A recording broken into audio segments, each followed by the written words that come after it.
Oh, that's right. We are alive. We are alive. We are alive today, and yes, we are. How y'all doing this morning? Oh, I'm running a little slow here this morning, but I guess it'll be okay. You're here, I'm here, my cup of tea is here. And it is good, and so let's get started here this morning.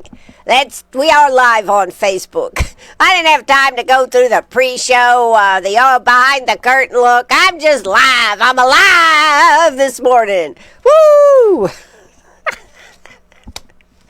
This is my problem. Today is a National Chocolate Day. People ask me, Ann, how come you have so much energy all the time?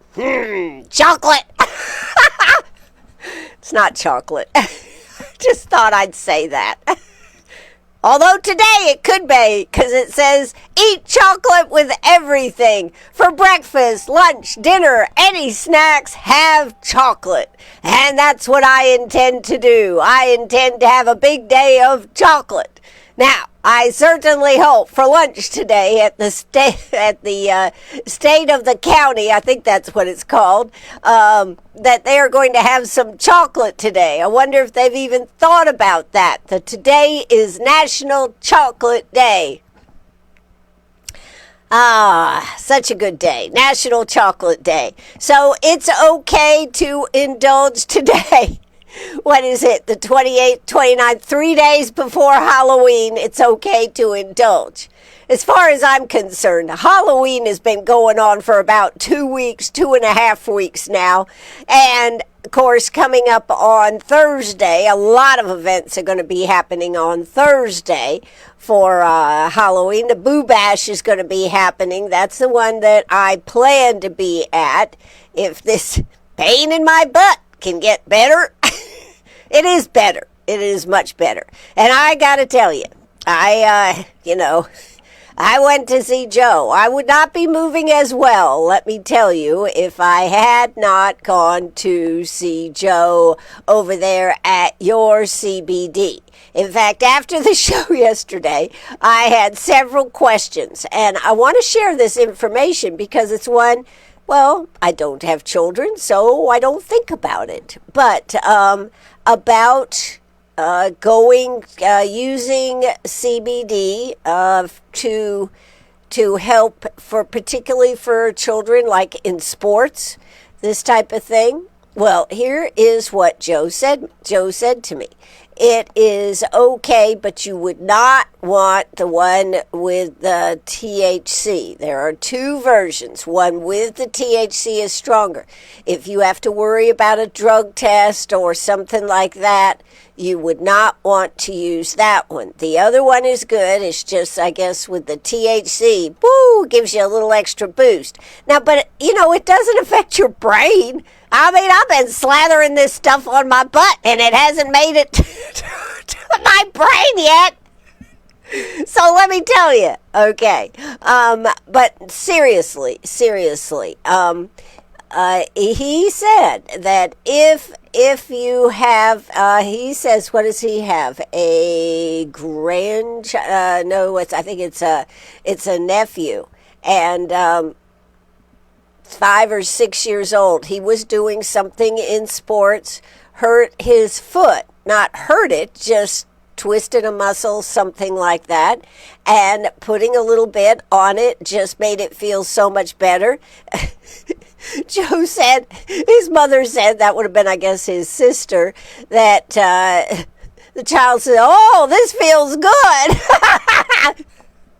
It does make a difference. It does make a difference. So I've got to thank Joe for helping me with my pain in my butt.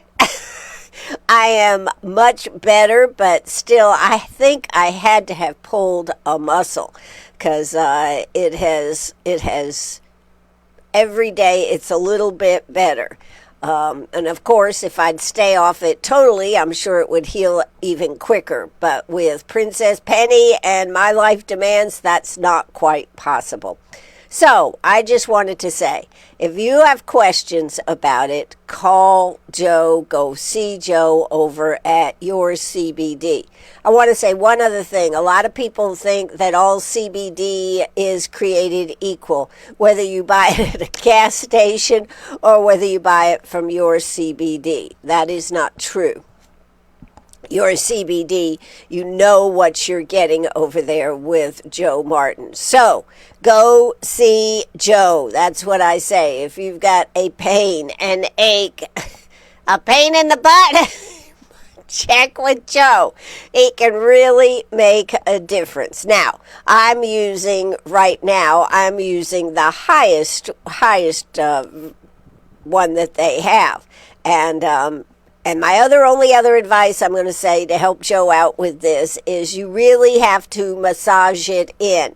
You can't just rub it on a little bit and go, okay, I've put it on. I mean, that's my experience. Maybe for you, you could, but I would say really massage it in at the spot. And I guess the question of the day, is it okay for children? Yes, as long as you are not using the version that has THC, and I just don't remember what it's called. So just let Joe know who or what you want it for and ask him. Here's the other thing. If you get something and it's not right, it's not doing it, go back and see him. I don't know how many people I have talked to over there with Joe who just say, well, I bought this, it didn't work. Well, go back and see him. That's the bottom line. Hey, just giving Joe a little plug here because he has really helped me out, and I want you to know what you can do so when you need to keep going, you can keep going. All right, so what else is happening here today? Let's check the weather. Boy, what a nasty, nasty day yesterday was, wasn't it? We haven't had one of those in so long. You know, for a while, we were having so many of these days, right, that that you just got used to it and you went about your business. Now we've gotten spoiled by all this beautiful, perfect weather. So right now it is 49 degrees outside. It feels like 45 degrees. We are headed for today 2 more degrees, high of 51. So we're basically at it with a low tonight of 46 and about a 20% chance of any rain. So the rain really drops down for today. So that will help clear us out with a little of that soggy weather. However, I believe I just was looking at my magic device here. Wednesday, we are going to have a high of 56, low of 44, but we are going to have cloudy with occasional light rain in the afternoon, high of 56. Chance of rain, though, is 70%. That is on Wednesday. Thursday is going to be, this is the 30th now, high of 60 degrees, low of 39 degrees, and we are going to have very little chance of any rain, partly sunny skies, intervals of clouds and sunshine. So it's going to be a beautiful day. However, the winds 10 to 20 miles an hour.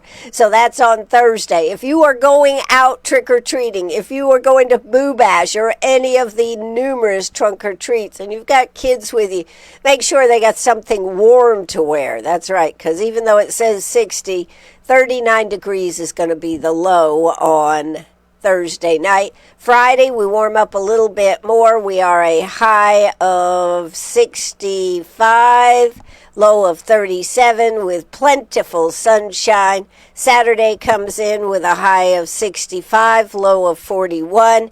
And on Sunday, a high of 64, low of 41. Monday, staying in that zone. So we're going to be in the 60s all the way, mid to upper 60s, all the way through next week, and the low in the 40s. Now, I do want to remind you, Saturday night, 2 a.m., clocks change. That's right. They fall back an hour. What does that mean? Oh, it's the best time of the year. You get an extra hour of sleep. That's right. it's easier to fall back for an hour, isn't it, than to skip that hour in the spring. I wish they'd make a permanent decision, don't you, on what they are going to do on this time.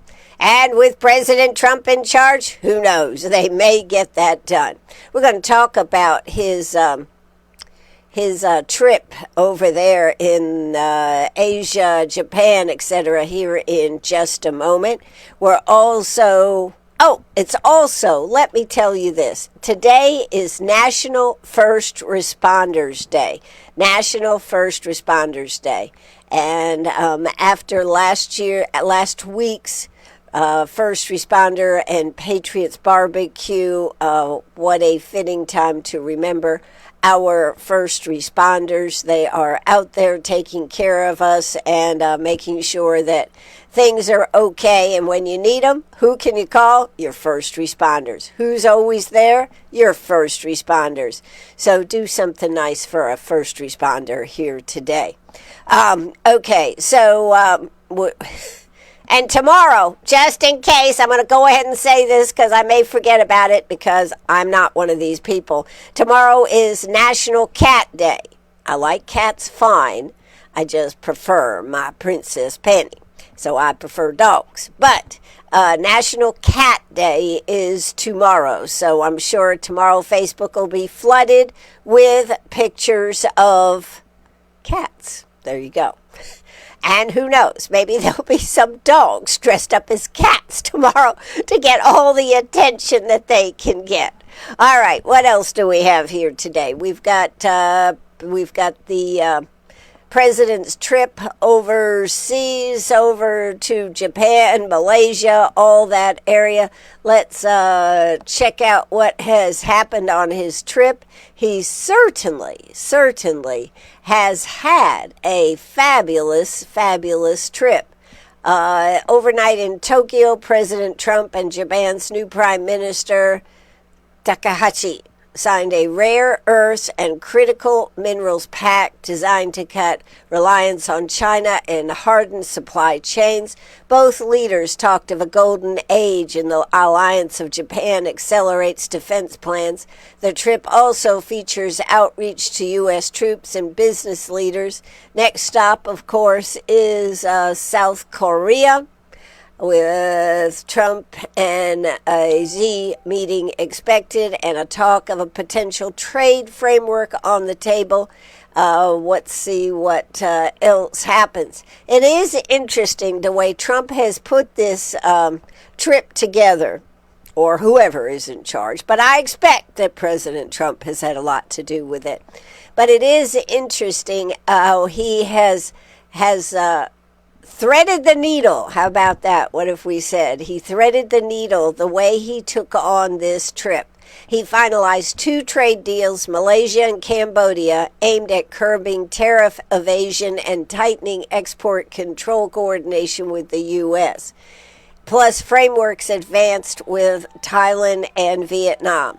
Signed a U.S.-Japan critical minerals and rare earth pacts. This, again, taking the thing that you need to look at is how he is isolating China, because China thought that they had it all in the bag. And what China has to be sitting there wondering is, should I or should I not go to the table? Should I or should I not sit down with President Trump? But by doing that, he's taken some of the pressure off of China as being the sole one that is supplying this. But, one of the things that we don't always think about is that we have a lot of rare earth minerals right here in the United States. But back when it wasn't cool to have rare earth minerals, deals were made so that China, and pretty much I think it was China, could mine these, and or we would mine them, and because we didn't want to get we wanted to come across as the perfect clean child, right? We were actually exporting these minerals to China to be refined. Now, in China, they didn't care about their air quality. So, and evidently it takes quite a bit to refine them. So they were the ones that were the refiners. Well, that is changing. And China will not be controlling the rare earth minerals as they were. So this deal with Japan is a big deal. Also elevated the U.S. Southeast Asia economic ties at the Kuala Lumpur summit. White House fact sheet, the joint trade statements with Thailand and Vietnam, and deeper U.S.-Cambodia defense cooperation. Progress towards a U.S.-China truce framework. Trump says the deal is days away. And we'll see about that. High-profile Japan stop. You know what I have to say? You know, everybody is complaining about this White House addition. And I was talking to somebody the other day, and they go, why does he have to do everything in gold, gold, gold? I think it's very simple. When he went to the Middle East, what's everything decorated with over there? Gold. When he was in Japan, everything was decorated in gold. I believe a lot was decorated with gold in England when he was in Great Britain. So I think it's a plus. I think the man just likes gold, but I think that's not the only reason, because gold is a symbol of success.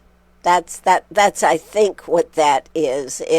So all these people that are talking about hating what he's done to the White House, yada, yada. They're pointing to the fact that obviously he's going to make another term, because that ballroom will just be being finished right when he is finishing up his term. So most people that are against him are saying, nah, he's staying on for a third term. I think by the time Trump gets finished with his second term, he will say to himself, I've done what I can do here. My work is done. And I hope that he pulls back and just says, I'm going to just kick back and enjoy my grandchildren and have just whatever a normal life is for somebody that's very, very rich. But that's my thought process. But this idea, and then they're talking about what was it? And I'm going off script here, but anyways, Waltz's daughter talking about that if this thing had been built by the Obamas, it would have been classy. Oh my gosh. And people are thinking about calling it the Obama Ballroom or something, just so they can try to get to Trump. You know, it is beyond belief the hate that they have for this man, Donald J. Trump. But anybody that would just stand back and look at what's happening on the world stage, how much better the opinion of the U.S. is since Donald Trump has taken over, has got to say, wow. Now, I think a lot of people are saying, why is he not staying right here in the United States? How could he go on this trip? You know, it's out of his hands. Now, could he come back and try to knock heads together and try to get these children to get along? I guess he could. But I think anybody that looks at the situation, sees what he is doing out there, and sees the ridiculousness of what is happening in our country, has to say, he is doing a good job. Is it his fault that he can't get these people to the table? Someone said yesterday he should just demand that they all come back to work. Yes, okay, they demand that they come back to work. And then what do? Hurl hateful archaic stuff at each other, particularly from the Democrats at the Republicans? Yes. Could the Republicans do more? I think there is a time. I think there is the time where you have to draw the line in the sand and you have to say, no, this is where we are at. And they have got to come to the table. I did want to talk about, the more the pressure is hurting the people, the more necessary it is to come to the table. But it is always the Republicans who bend. It is always the Republicans that say, okay, we'll give in. We'll give you 150 billion, trillion, whatever the dollars are, before we even sit down to talk about this. Not this time. And, the one thing that I will say that President Trump gives the House and the senators, he gives them a backbone. So from that standpoint, you may not like it. I don't like it. I don't like to see people not getting the services and whatnot that they need. But on the other hand, how many times have Republicans always bent and always hurt themselves in the long run? When this thing resolves, could it be that it will resolve with some equality and some realizing that we come together to help all people, not just some people? Hey, that's my opener right here this morning on WCRS Radio. One of the big things that is hurting very, very much is this thing of running out of SNAP benefits. So Governor McMaster is making an announcement here today, South Carolina, to address the loss of SNAP benefits, halt amid the shutdown. And I think a lot of people have not thought about the effect. I was talking to somebody yesterday, have not thought about the effect of not having SNAP benefits on our grocery stores. That money that comes in every month helps. Excuse me. There we go, a little tea. That money that comes in from the EBT, from the SNAP benefits, that helps grocery stores too. That's not something that I had actually thought about until we start looking at some of the effects. But last week it was announced that benefits would be halted beginning in November due to the government shutdown.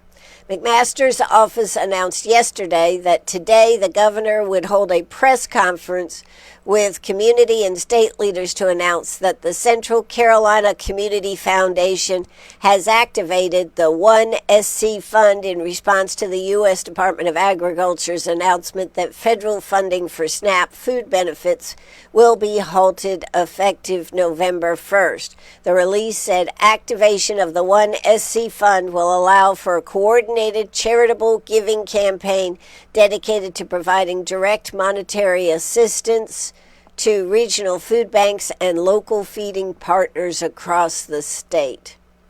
So this is how they are going to address this. I will say there are so many things happening out there to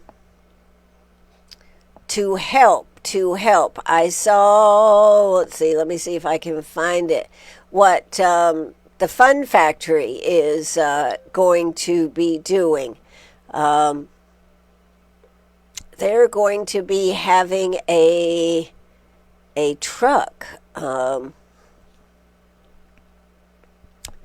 I was trying to find what I did with that, or did I even do anything with that? They are actually going to have a truck to load parked at their I don't know where it is. I'll have to find that But they are going to close. The Fun Factory is going to close, and they are going to be out and want people to come by and help them load a truck with food for our food banks here. I think you're going to see a lot of this type of thing happening. So I saw that at 2 o'clock this morning, and it looks like I didn't save it to be able to tell you about it, because I thought it was so cool. So cool. Okay, well, looks like I cannot find it right now, but they are going to be doing this, and that is amazing.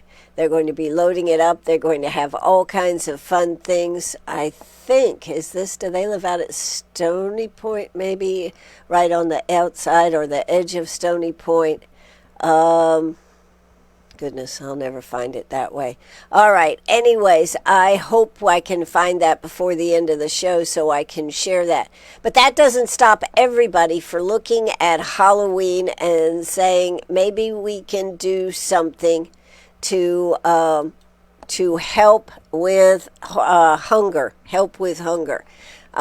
So if you have ideas on things that you could do, if you want to donate to your local food bank, if I know also over there at Greater Greenwood United Ministry, they give out bags of food over there. But this is a travesty. If November 1st comes and the government has not come together, the one thing that I think we can always count on, particularly in South Carolina, is people coming together. Not only that, our military is not going to be able to, I don't think they're going to be able to pay them their full pay. Some of the things that are happening is they're paying them some part-time pay, but not their full amount of money. So I just wanted to mention there are all different things to do. It is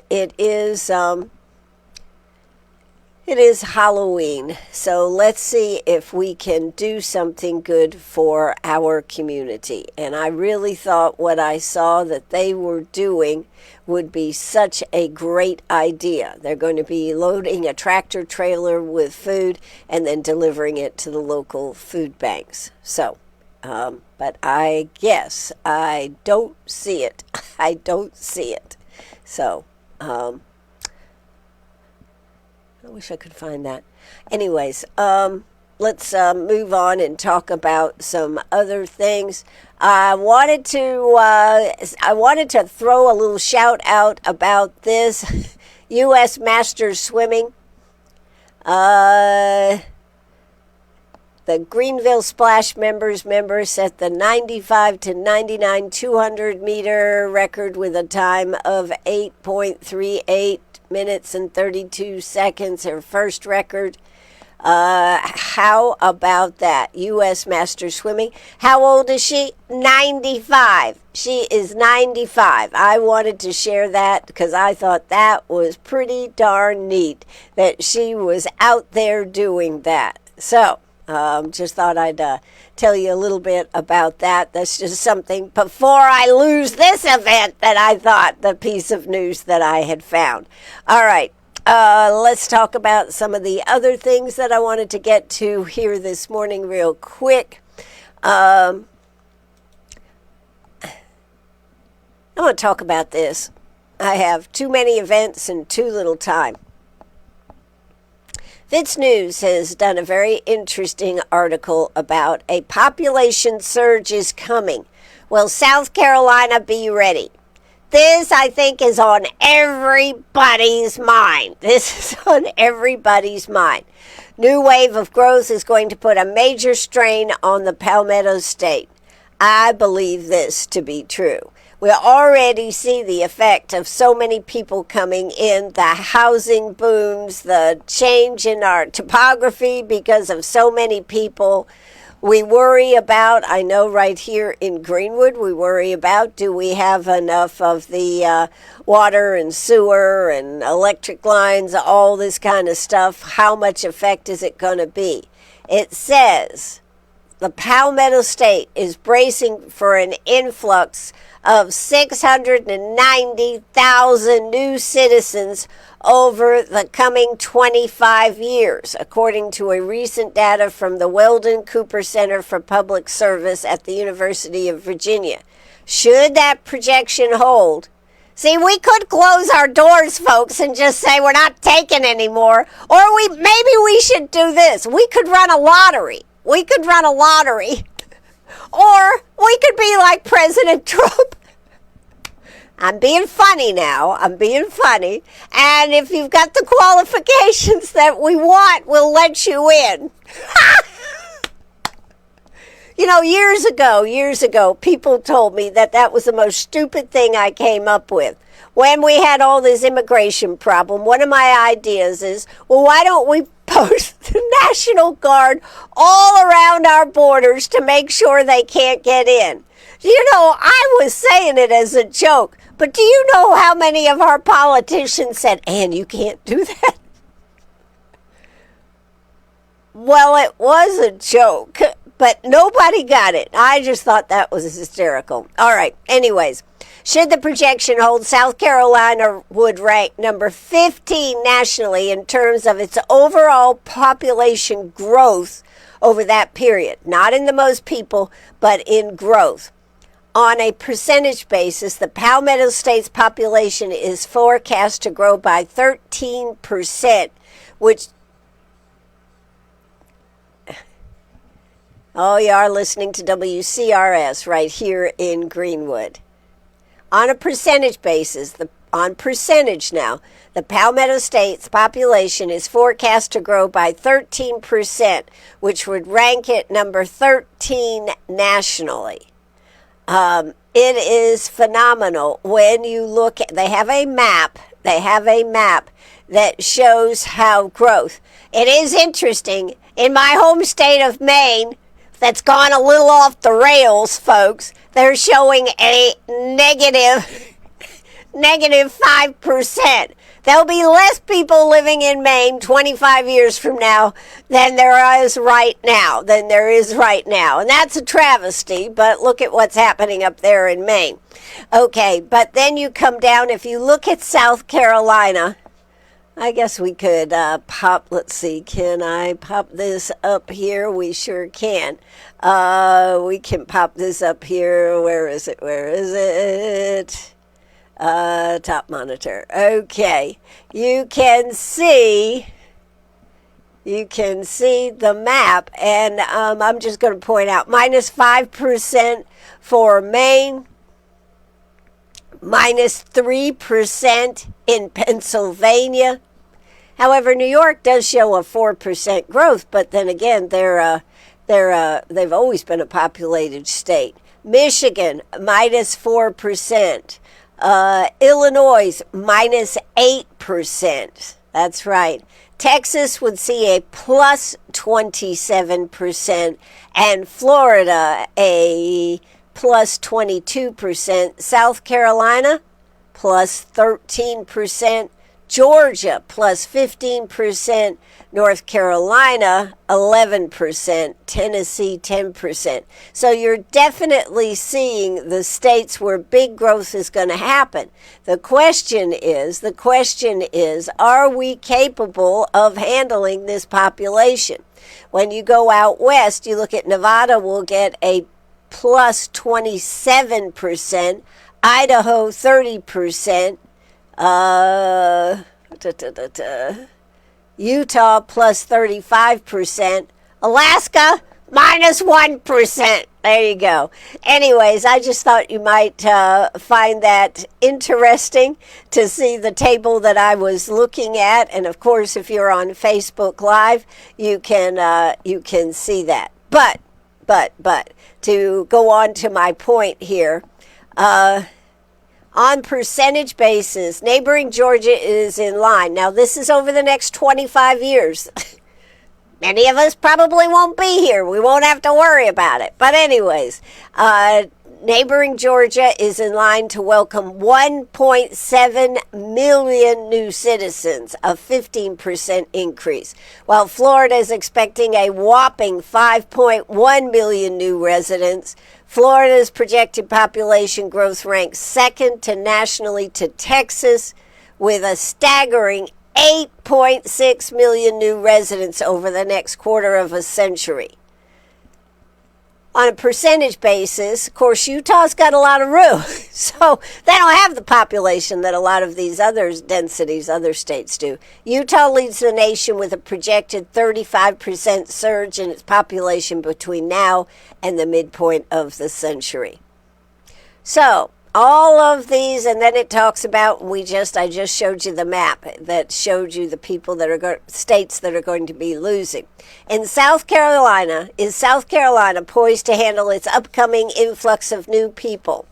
This is according to Fitz News. In a word, no. Thanks to, and I love what Will folks, I mean, you can like him or hate him, but he does make some good points, and he does try to drive the needle to make a change. Doesn't always work, but for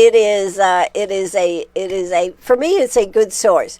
Thanks to decades of corruption, cronyism, and inefficiency at the municipal, county, and state level, the Palmetto State has been stuck behind the 8 ball in addressing core infrastructure challenges, with its leaders just now working to unclog key bottlenecks that should have been dealt with decades ago. That means politicians are likely to continue playing catch-up in the next wave of growth arrives. Speaking of politics, it also remains to be seen whether South Carolina's anticipated population uptick will translate into expanded clout in Washington, D.C. Recent population growth, while robust, has not been sufficiently strong to qualify the Palmetto State for a new congressional district. According to the latest projections from the American Redistricting Project, Texas and Florida are expected to add 4 seats apiece in the Congress following the 2030 decennial census, with Arizona, Idaho, and Utah expected to add 1 seat apiece.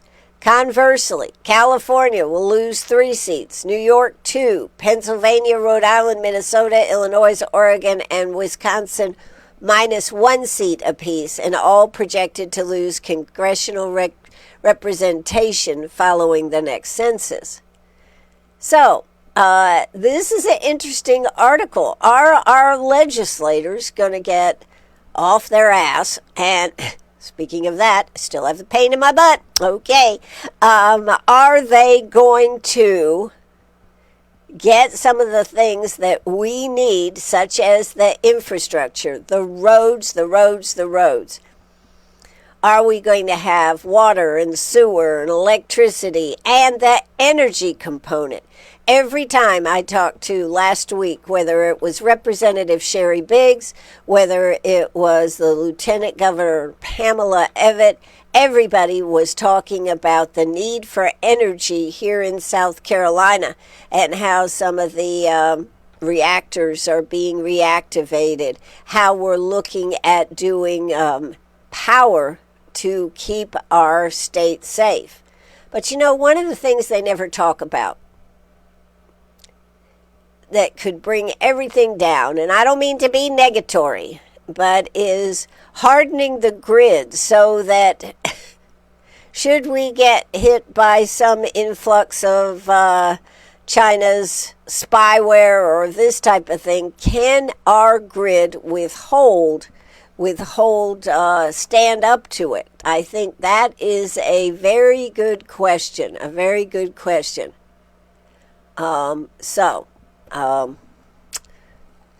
we need to do it as a nation.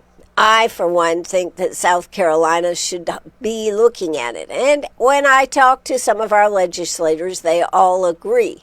But we don't seem to see the movement. Everybody is excited about the new businesses coming into South Carolina, the amount of jobs that are coming into South Carolina. But are we as a state ready to grow? That, I think, is the question. So we just had a message from one of my Supremo texters here. I think that people not getting their EBT is going to make people desperate. I think theft will be up and possibly robbery. Desperate times will in fact lead to desperate measures, and that scares me.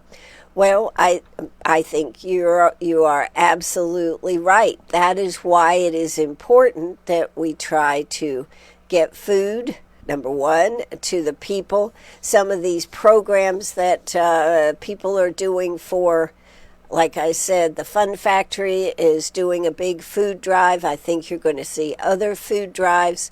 And I think we all can contribute in our own ways to help with food drives. You know, one of the things we do are peanut butter drive, and the peanut butter drive helps the Salvation Army, Greater Greenwood United Ministry, Pathway, and we will be donating some of this to the food banks so that they have more peanut butter for those in need. That's a popular item. So, but I think one of the things, just to go back to this, we haven't thought about the effect of EBT on our grocery stores, on our whole community, a whole circle of food being bought and this type of thing, and what effect that is going to have not only on South Carolina's economy, but on the nation's economy. We may think that there is a lot of waste in it. I know that there is a lot of waste in it. But then again, for those people that really need it, it is a travesty. It is a travesty that they will not have it. And the number of people that will be turning to food banks and already are turning to food banks, military families, people that are in the position of having to work and not get a paycheck because the government is on a shutdown. I think this has gone on long enough. It is now time for, I think they need to work together, but I think the Democrats need to say, we'll come back to the table, but we have to work on health care. Every time I have talked to a representative, Senate, etc., every time I've seen them, they all agree they need to work on it, but the only way they can work on it is get back to the table. So it's time for Democrats to quit pounding their chest. It's actually time for Republicans to quit pounding their chest about being right. It's time for people to get to work. There you go. That is the big thing here. It's time to get to work. All right, I've got to finish up here, but I did have a few other things I wanted to tell you about this morning. Thursday evening, this Thursday, October 30th, at the Polaris Gaming, which is over there at 2005 Edgefield Street, they are having a National Master, Chess Master, Mike Saylor, U.S. Chess, peak rating 2248, and National Master with nearly 40 years of playing and coaching experience, winner of 21 state championship titles. It goes on and on and on. But they are having a visiting chess, plays all challengers at the same time. I don't know whether this is the same guy that's been here before, but this is fascinating. It starts Thursday, October 30th, Polaris Gaming, 2005 Edgefield Street, 4:30 to 5:30, player sign-in. And I think they're having the exhibition players entry fee is $10. However, they are doing a lecture that is free to anyone. So, they will be providing the chess sets. But this guy, National Master Mike Saylor, will be playing as many people as want to show up play chess all at the same time. This is truly fascinating. 4:30 to 5:30 player sign-in. 6 p.m. lecture by Mike Saylor, National Master. 7 p.m. they will be doing the South Carolina National Master. Mike Saylor, rated over 2,200, will be playing at least 20 player maximum pre-registration, but you can also register day of, and this is the Greater Greenwood Chess Club that is bringing this to you. This is going to be cool. So that is Thursday evening. The simulation starts at 7 p.m. Who knows? We might get an interview with him. I might be able to bring you a little Facebook Live. We'll just have to see what else we have going on. Now, there is a couple of other things. You have to, if you are a veteran or the spouse of a veteran, they are doing the Valor program is coming to town on Thursday. This is a big deal. Rosalind has been working very hard for the last year to get a slot to bring the Valor program to Greenwood. But they will have free legal clinic for veterans and spouses. Now, I believe the things they are absolutely providing for you are basic will, living will, power of attorney. But they also will talk to you about other legal problems as a veteran or as a spouse of a veteran, and probably would be able to give you ideas on how to get the ball rolling on something that you're having a problem with the veterans. This is going to be at the Greenwood County Veterans Center, 106 Main Street, Uptown Greenwood. You do need to call for an appointment. Now, I talked to Rosalind yesterday. She says, veterans, if you'd rather call my number, I can take the information for them. That number, 864-332-9355. That's 864-332-9355. You cannot just walk in. You have to make an appointment, and that is from 9 to 2, and they will not be taking any appointments after 1 o'clock. So please, either call the Veterans Center, 864-450-9268. That's 864-450-9268. Or you can call 864-332-9355. We'll get you an appointment. We'll get you in the system. But you must do that today. Today, tomorrow at the latest, but why not do it today? The Veterans Center is open right now, 864-450-9268. Basic wills, living will, and power of attorney. Did you know that if you have moved here from another state, that your will that you had from another state may not be valid here in South Carolina? This happens all the time. I was talking to Rosalind Burke over there at the Veterans Center. She goes, Ann, we've seen it many times. You are absolutely right. But your will needs to be updated. If you plan to die in South Carolina, then you need to get your will updated. So, but they will be providing basic will, living will, power of attorney, absolutely free of charge. They will talk to you, and there won't be any charge for talking to you, but they can tell you the direction to go to get more help and the type of help you may need for your specific problem. Having trouble getting information from the federal government, needing help with how to change up your will. I mean, they'll help you with any of these questions. They're there free of charge. So please take advantage of this opportunity. Call them at the Veterans Center, 864-450-9268. 864-450-9268. This is the Valor program, which stands for Veteran and Armed Forces Legal Outreach. It is a program,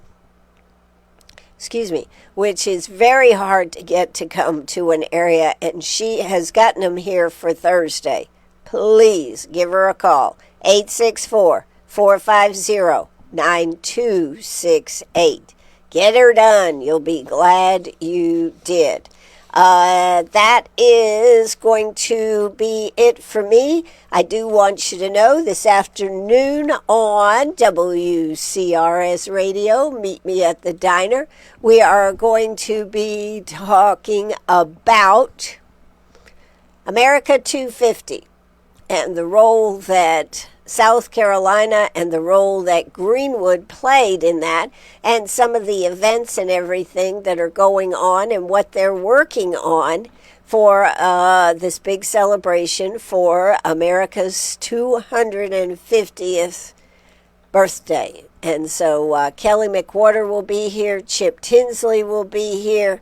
Hope you'll join us and learn all about some of the things that you may not know, how proud you should be to be from Greenwood and our surrounding areas right here on when it comes to the American Revolution. Yes, we're not talking about other stuff. We're talking about 250 years ago, the American Revolution. Okay? Tune in this afternoon. You'll be glad you did. That, my friends, is going to do it for me. I will be at the state of the state of the county, whatever. It's the event where they talk about what's going on in the county and the city. I want to be there to see what they're saying so I can bring it back to you. Hey, I'm Ann Eller. This is WCRS Radio. That'll do it for me. Bye-bye, everybody. Lower the curtain, Ann. Okay, we are out of here. Have a great day. Take it away.